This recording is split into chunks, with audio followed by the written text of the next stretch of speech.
Hello everyone, it is Jake, or MTG Nerds United, or Delectable as they call me on Tapped Out.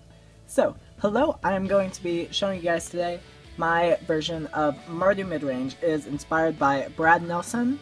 So I'm just going to go ahead and start off right off the bat with the mana base. So we run 4 Bloodstained Mire, 4 Nomad Outposts, good mana fixing for both of those, 2 Temple of Triumph, 2 Temples Silence, so the scry effects on those are really nice and can make sure we don't keep drawing into these lands, as we do run 25, which is a little heavy, but that's okay.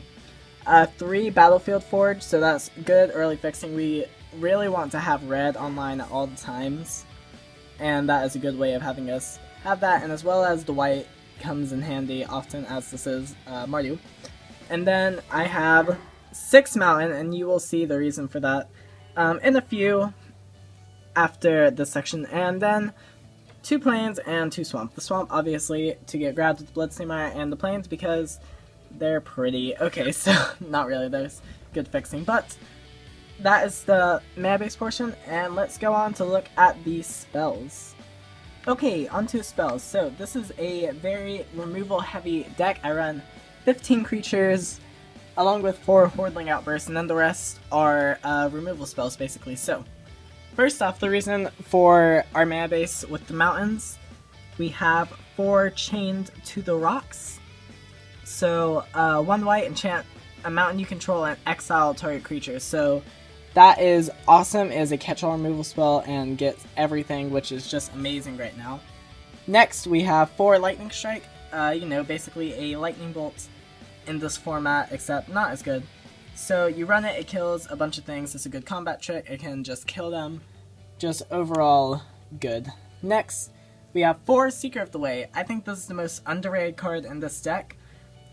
People don't expect it to be as good as it is, and then it just overwhelms and kills them. So I'm sure you've seen it by now. 1 and a white, prowess.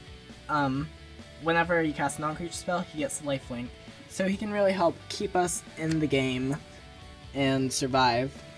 Next, we have 4 Hordling Outbursts. So 1 red, put 3 1/1 red goblin creature tokens onto the battlefield. So this is really awesome. It is probably the ideal turn 3 play following a Seeker of the Way. And next we have 4 Goblin Robmaster. I'm not going to go through time to read all of the things on this guy, but he is amazing. He can win games on his own, and he is just really good. So I'll get in close here for you guys to maybe be able to read the text if you don't know the card. But next we have 4 Crackling Doom, one of the reasons to run Mardu. So it costs Mardu to play an instant. Crackling Doom deals 2 damage to each opponent, and then each opponent sacrifices a creature with greatest power among creatures he or she controls. So this basically takes care of the biggest threat you would be worried about, and just deals with anything that you really need, plus while dealing some damage to them. And in multiplayer, of course, it gets even better than just one-on-one. Next, we have 4 Butcher of the Horde, the other reason to play Mardu. So it costs Mardu and a colorless for a flying 5/4 that sacrifice another creature. He gains either Vigilance, Lifelink, or Haste. So he can either get you back into the game, or just end games, which often he will. If not answered, he just wins games. So he is really awesome. Next, we have 2 Sorin, Solemn Visitor, because I love Sorin. So costs 2 Ortov for a 4 Loyalty Planeswalker. He can give all of your people +1, +0, and lifelink until your next turn, so it stays on your opponent's turn. You can -2 to put a 2/2 black vampire creature token onto the battlefield, which is, oh, and it has flying, which is awesome. And as -6, your opponent has to sacrifice a creature on their upkeep. So he is really awesome, can keep us in the game and just be real aggressive or defensive. Next, we have a singleton copy of Other End in the main board. Just a catch-all removal spell, basically. Instant to an Ortov, exile target non-land permanent. Simple, kills things, good. Next, 2 Murderous Cut. 4 in the black for an instant with Delve, destroy target creature. So it basically just kills anything that we want, often for a single black. Finally, we have our finisher, Wingmate Rock. So it costs 3 white for a flying 3/4. It has a raid. If I attack with a creature this turn, I get another 3/4 flyer. And whenever Wingmate Rock attacks, you gain 1 life for each attacking creature you control. So often, if you can land Wingmate Rock, you just win the game, is what I found. So that is the main board. Let's move on to the sideboard. And finally, we have the sideboard. So this card, or not this card, this sideboard is oriented towards the entire meta game. Has some very diverse options to take care of multiple threats. So let's start off early.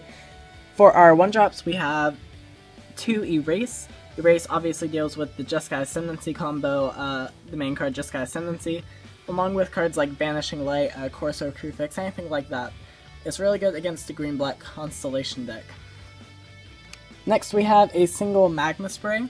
This is very good against any aggressive deck really, like mono red aggro or mono black aggro, as it just kills their threats very quickly.